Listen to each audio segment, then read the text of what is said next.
Você já espalhou o de vibes hoje? Pode depois pegar essa imagem e pôr no cantinho do slide. Porque tem lá o gráficozinho, sabe? Tá. Arquiteta, audiovisual e ainda faz desenvolvimento de... Sim, tá fazendo tudo. É pacote completo? É tipo o pacote Office. Entendi, já Daqui a vem pouco tudo. vai chegar aqui. Tá faltando isso aí, Du. Bem, sacanagem também, né? Ficar pedindo. Ele tem delay. Eu não sei se tem delay? Ele tem. Isso é um delay. Ai. A única coisa que eu não tenho delay é pra mexer naqueles programas dele. Do resto tem delay na vida. Ele tem. Já entendeu, já. Entendeu? Ai. Agora vai? Foi?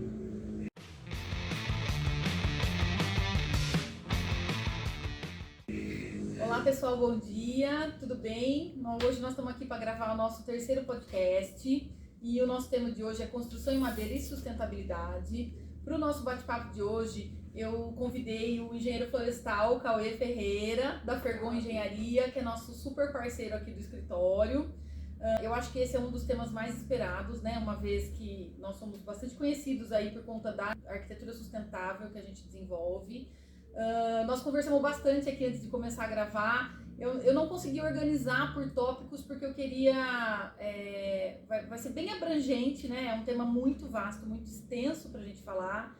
Então eu queria fazer a introdução de alguns dados que a gente tem. E aí a gente vai desenvolver e depois vou deixar lá na frente, vou passar a palavra para o Cauê falar um pouquinho do trabalho dele. Como começou a história, né, da Scali com a sustentabilidade? Como eu disse no podcast anterior, eu sempre acreditei no material madeira, né, como o futuro da construção civil e tudo mais, e eu vou repetir agora, e eu expliquei no outro podcast também, que a madeira, ela e o bambu são os únicos elementos da construção totalmente renováveis, né? Os outros recursos são findáveis. E o que a gente quer dizer com isso? Né? Que a gente replanta, então a gente pode usar a madeira. Então a madeira, por ela ser totalmente, né, reflorestável, a gente tem aí recurso infindável para construir. Por esse motivo é que a gente fala que a gente faz a arquitetura sustentável. E lógico, também pela utilização de painel solar, também pelo reuso de água e uma série de outras questões que envolvem aí o projeto de arquitetura como um todo, tá? Eu gostaria de citar alguns dados para vocês entenderem qual é a importância da construção civil, né, com a questão da sustentabilidade. A construção civil, segundo alguns dados levantados no início dos anos 2000, 99, 2000, isso eu não vou ficar aqui citando fontes, senão também fica muito chato, muito pesado o nosso bate-papo, mas nós temos dados que a construção civil ela gera o lixo, o resíduo de lixo aí global, 40%. Então, a construção civil representa 40% na geração de todo o resíduo global. Dentro desses resíduos globais aí, 75% são resíduos sólidos e a construção civil também consome de 20% a 50% de todos os recursos naturais do planeta. Então, vocês vejam, né? A gente tem desenvolvimento, né? Nós estamos em constante desenvolvimento, crescimento das cidades e junto com tudo isso vem esse problema enorme que é a geração desses resíduos. Então, por isso, a responsabilidade do profissional, né? De gerar menos lixo, de utilizar menos recursos, de utilizar menos energia nas construções, tudo isso reflete na sustentabilidade, tá? Pensando então no reflorestamento e na utilização da madeira, né? Além dela ser o material da construção civil que menos consome energia para a sua produção, ainda tem a vantagem, agora eu vou colar, tá, gente? Da questão da neutralização do carbono. Então eu vou ler aqui para vocês, ó. A neutralização de carbono por plantio de árvores acontece através do sequestro de carbono da atmosfera. O carbono é retirado do meio ambiente e fixado na biomassa da planta. As florestas sequestram o elemento apenas na fase do crescimento das árvores, pois atingem o seu clímax e o balanço da compensação do CO2 é zero. Ou seja, quanto mais a gente utilizar madeira e quanto mais a gente planta árvore, mais a gente tem sequestro de carbono. E aí está a grande questão, né, de sustentabilidade da madeira. Por isso que a gente prega que a madeira é o material mais sustentável da construção civil e não tem outro, né, que combata isso. Bom, quando a gente está falando de sustentabilidade e do perfil desse cliente que vem preocupado com essa sustentabilidade, Normalmente esse cliente ele gosta de áreas que tem o quê? Que tenha vegetação, que tenha muito mato. E aí é onde entra o Cauê. Né? Outro dia, eu quero fazer essa citação para depois abrir para o Cauê falar. Eu fiz uma postagem da foto de um cliente, de uma área que o cliente comprou, e que ele comprou já com um pedaço desmatado, né? Ele comprou uma área grande e ele já comprou, e aí ele vai reflorestar, ele quer recuperar essa área. Né? Então, muitas vezes, e aí alguém fez um comentário na foto, falou, nossa, que lindo, não tem nem vergonha de postar a foto com essa área desmatada, porque era um clarão aberto, assim, no meio da mata, né? E esse meu cliente, ele é biólogo, e ele comprou a área justamente pensando em preservar todo o restante, né? Quando o proprietário anterior não desmatou sem muitos critérios e até recebeu multa por isso e tudo mais. Então, como aparecem muitos clientes com esse perfil de querer essas áreas, né, que tem mais vegetação e tudo mais, a gente está sempre em constante contato com o pessoal da engenharia florestal, da engenharia ambiental, porque quando a gente fala com profissionais sérios, igual a Fergon, igual o Cauê, a gente une esforços para fazer um projeto que não degrade mais essa área, ou que se vai mexer nessa área, que vai minimizar o mínimo possível. Sempre que eu vou fazer o projeto, eu tento fazer o mínimo de impacto de solo, de movimentação, retirar o mínimo das árvores. Pode ver, a gente tem obras aqui que vocês conseguem ver que a gente recorta até o telhado para deixar passando a vegetação. Então a gente fala essa mesma linguagem. E a gente achou eles como parceiros que tem essa filosofia, né? Não é pagar bola para conseguir fazer aprovação, não é nada disso. É trabalhar dentro da legislação com o que é possível fazer. Porque a gente tem que expandir, tem que construir, mas a gente não quer sair desmatando tudo, pelo contrário. A gente quer sim seguir todas as regras de CETESB, tudo que é necessário. Então eu queria que o Cauê contasse um pouquinho sobre a profissão dele, contasse um pouquinho como que a Fergon vem de encontro com esse pensamento da Scali, né? E fica à vontade aí, Cauê, para fazer essa explanação. Primeiramente, gostaria de agradecer a Silvia, toda a Scalimense pelo convite. É um prazer ter você aqui. E antes de começar a falar sobre aprovação e questão de supressão, a gente já começa a falar sobre a sustentabilidade da madeira. Pensando que hoje quase 100% das construções da Scalimense, pelo que eu conheço, né, são feitas com eucalipto. Sim. E eucalipto é uma espécie exótica do Brasil, então a gente já começa por essa sustentabilidade, né? A origem do eucalipto não sendo do Brasil, ela é uma espécie onde é livre corte, né? Coloco aspas porque existem legislações municipais que pedem a compensação para o eucalipto, mas no caso é feito plantios comerciais, né? Para corte e comercialização da madeira. Então a gente já está utilizando uma espécie que não é nossa, não é da nossa, Não é nativa, não é né? da nossa flora. Então a gente de uma certa forma deixa de cortar árvores que são de origem nossa, talvez de valor ambiental maior por ser da nossa região, né, do nosso país. Então já começa a sustentabilidade nesse ponto aí. Muito legal isso, muito legal. Eu mesma, quando eu faço as colocações falando sobre eucalipto, eu nunca levantei dessa maneira. Você vê como, né, são pessoas que abordam de maneira diferente.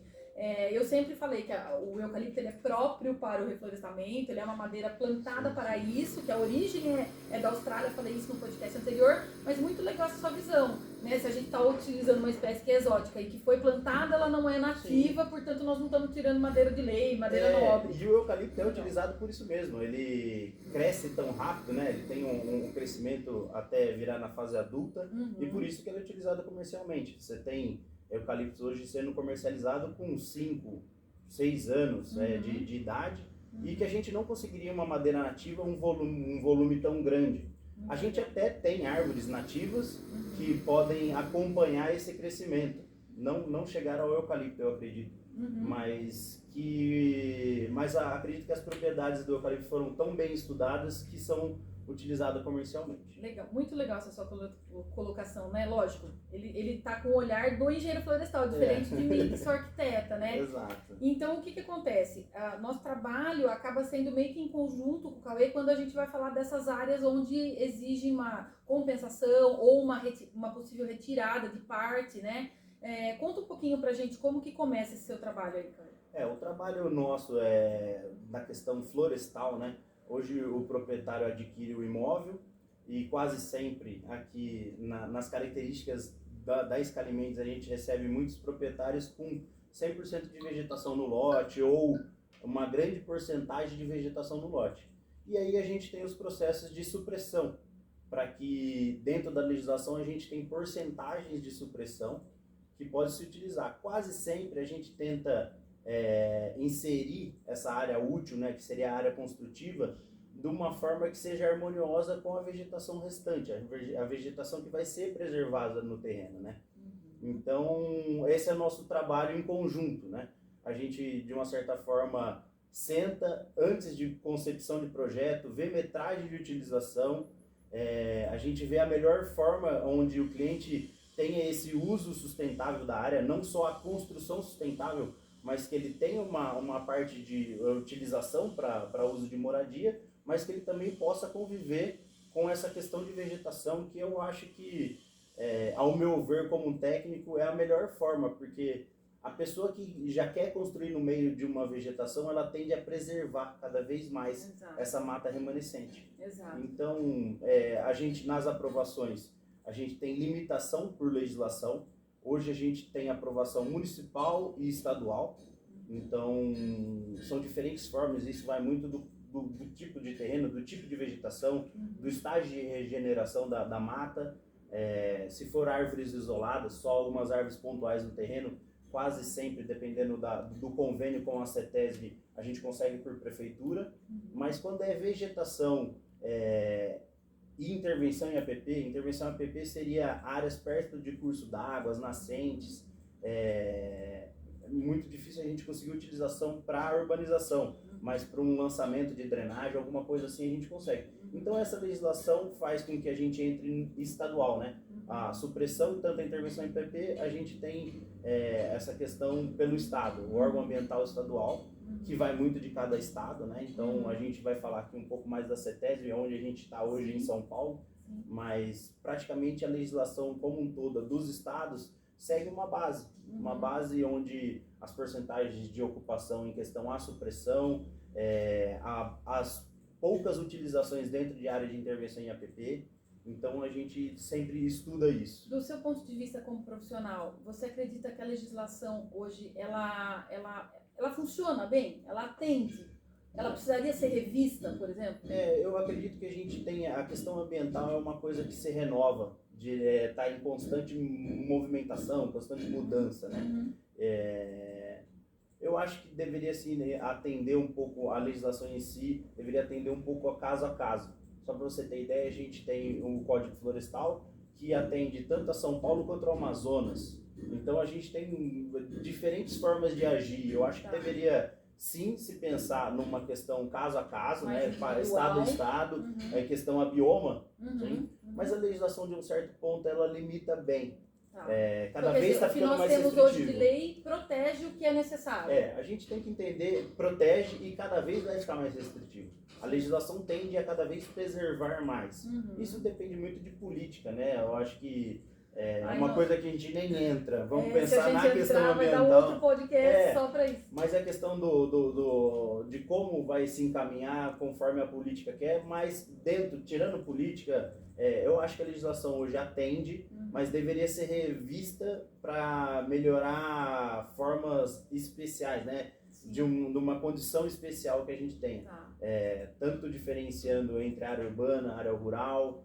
A gente já teve legislações que hoje estão suspensa por uma ação civil pública que direcionava alguns usos para a APP urbana. Na verdade, era perda de função da área de preservação permanente. A gente tem hoje muitas construções antigas que foram feitas nas beiras de rios, né? Ou os rios que foram retificados e essas construções acabaram ficando nessa área de APP. Mas, por enquanto, a legislação estadual de São Paulo suspendeu por uma ação civil pública, né?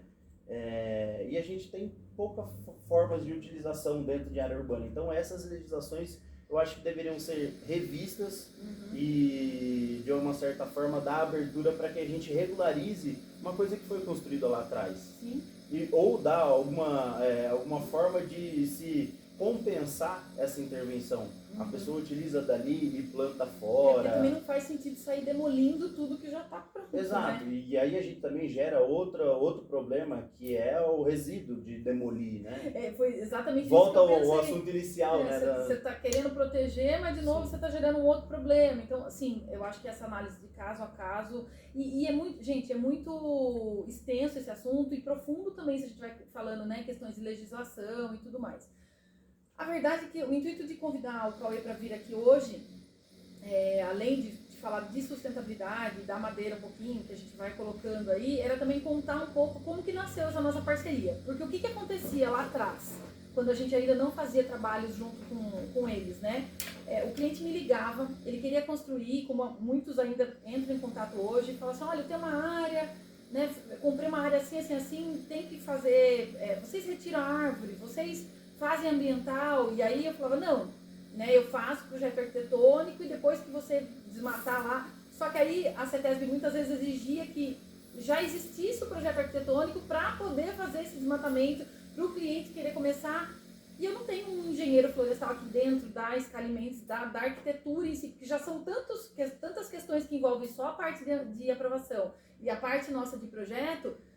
E aí o que eu fazia? Eu procurava indicar uma empresa que fizesse, falava pro cliente, ó, vai lá, faz lá a aprovação, depois você volta aqui pra gente fazer o arquitetônico. Mas quando a gente começou a discutir com o Cauê essas questões, a gente viu que unindo as duas coisas seria excelente, tanto para ele da questão de aprovação, quanto para nós já querendo preservar a área o máximo. Porque o que ele fazia quando ele não conversava com nós aqui da arquitetura? Ele ia lá e aprovava uma porção máxima de desmatamento, ok? De uma movimentação de solo X.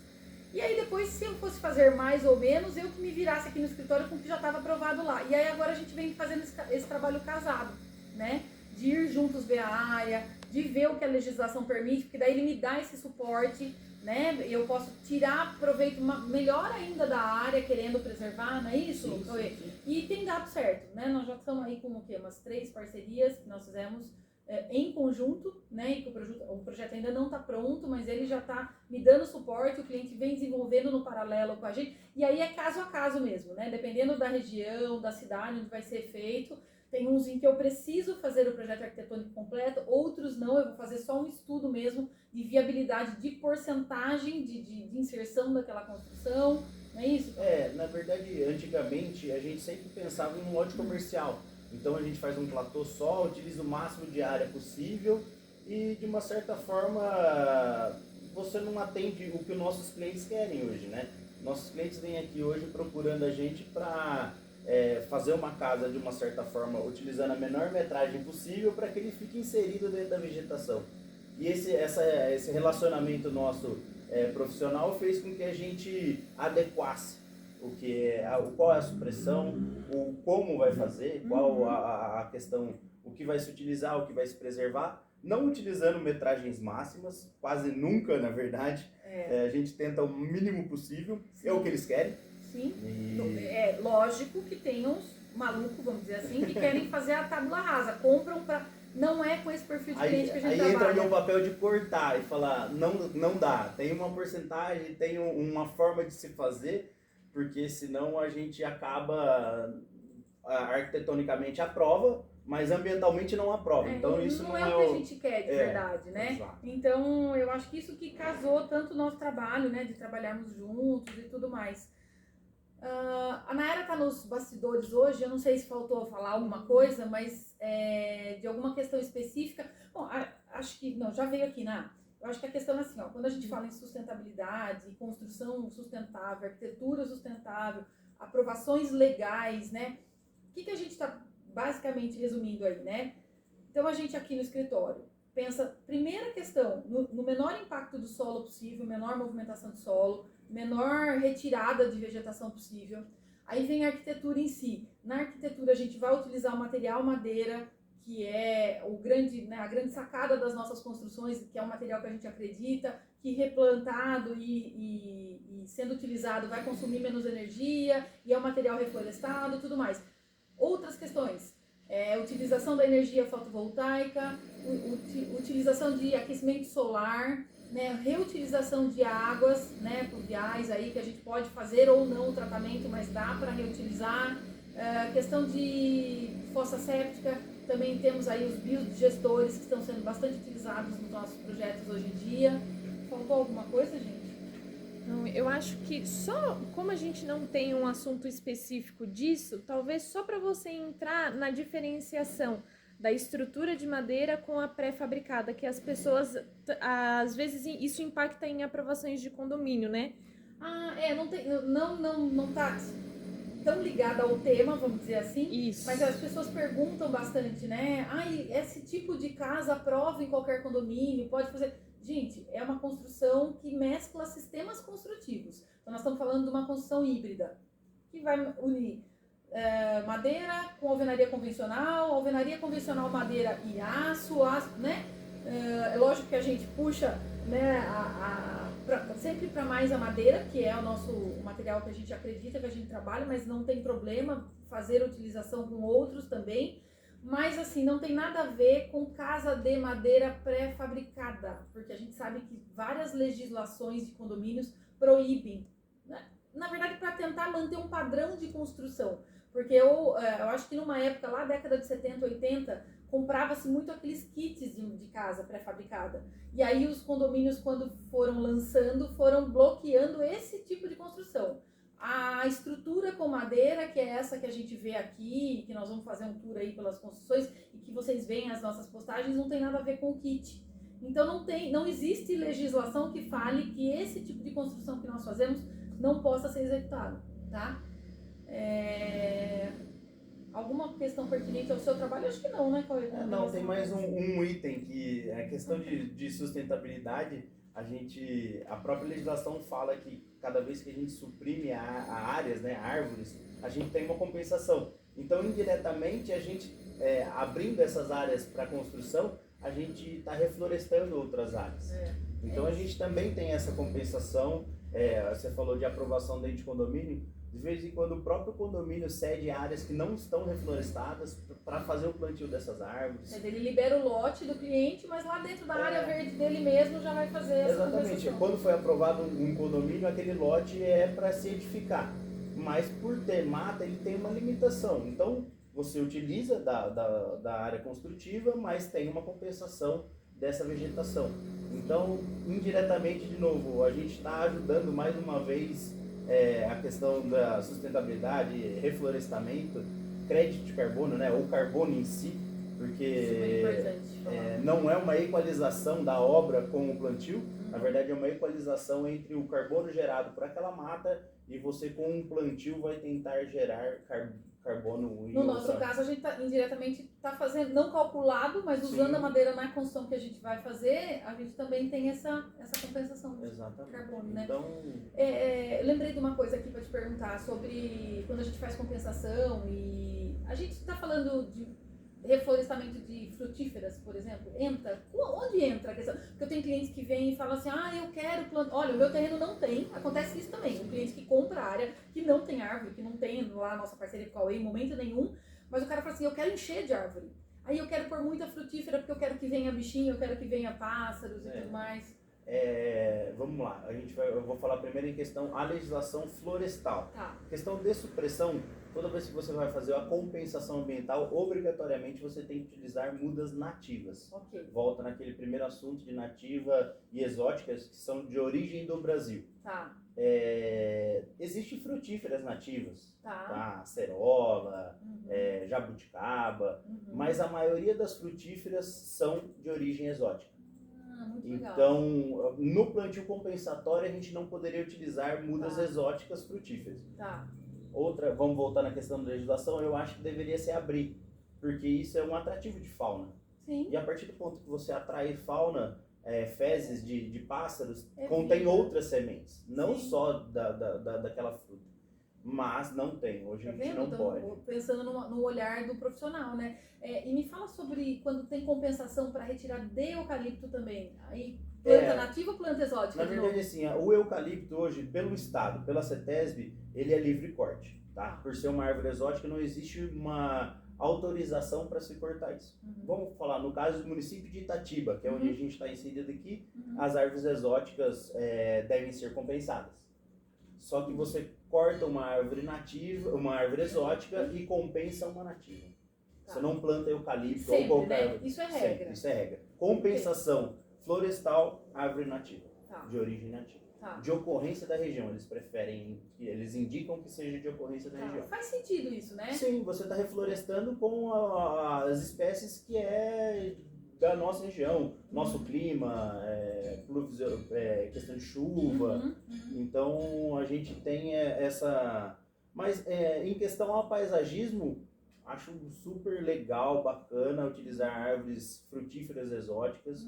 É árvore de qualquer forma. Sim, tá? sim. A origem dela faz com que a legislação trave. Mas dentro de numa questão de uma pessoa que tem árvores isoladas no terreno, ele vai construir e quer reflorestar toda aquela outra parte, ele pode utilizar. Legal. Pode mesclar árvores nativas com exóticas ou trazer uma mais para exótica, porque quer mais fruta, quer fazer um pomar, não estando em área de APP, né, área de preservação permanente, ele poderia fazer esse plantio sem problema. Até mesmo nos nossos projetos aí que a gente tem conversado, a gente tem feito a supressão e como tem as movimentações de solo, ficam taludes onde vão ficar descobertos. E onde a gente já indica que faça uma árvore, plante árvore frutífera nesses locais.